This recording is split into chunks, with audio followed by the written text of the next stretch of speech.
Allez, direction Moscou maintenant.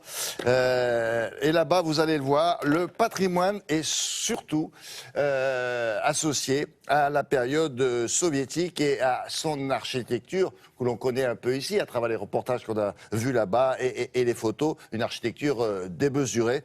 Et c'est ce qu'on va découvrir tout de suite avec Jennifer Knock. Alors Jennifer, vous êtes partie à l'Ascension. Alors ce sont des gratte-ciels, c'est les fameux gratte-ciels staliniens qui sont bien sûr très connus des moscovites.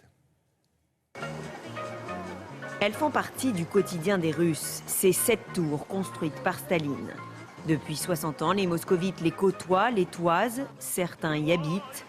Mais pour les étrangers, elles cachent toujours leur mystère et il faut être bien introduit pour pousser les portes de ces forteresses soviétiques. Nous avons donc pris rendez-vous. Mais même en connaissant le code, pas facile de rentrer.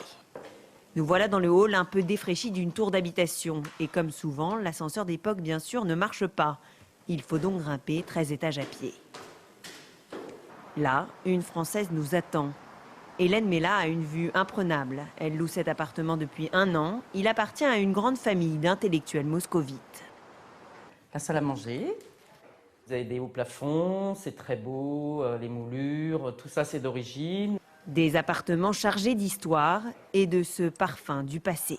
C'était des immeubles pour la nomenclature, pour des gens très privilégiés. Donc bien sûr, si on pense à l'histoire de l'URSS, bon, c'est pas très juste qu'il y ait de beaux appartements comme ça, et alors qu'il y avait tant d'appartements communautaires. Autre tour plus impénétrable encore, l'université, avec ses portes en bois massif. Seuls les étudiants ont le droit d'y entrer. C'est l'une des tours les plus imposantes de la ville. À l'intérieur, lustre désuet et amphi poussiéreux. 30 000 jeunes fourmillent dans ce temple de l'éducation.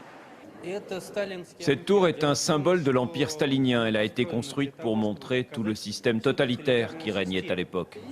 Tout cet aspect historique, ça nous incite à étudier, ça nous élève l'esprit. Mais étudier dans un gratte-ciel présente aussi parfois quelques inconvénients. Quand l'ascenseur ne marche pas, souvent il y a 50 personnes qui attendent et tout le monde rate son cours. Il faut dire qu'à l'époque, en 1952, les architectes ne se sont pas forcément attardés sur les détails pratiques. L'important, c'était de montrer la puissance de la Russie stalinienne et de concurrencer les États-Unis, notamment l'Empire State Building. Les architectes se sont inspirés des gratte-ciels américains, mais il ne fallait pas qu'ils leur ressemblent trop. C'est pour ça qu'ils ont, par exemple, rajouté une pointe au sommet.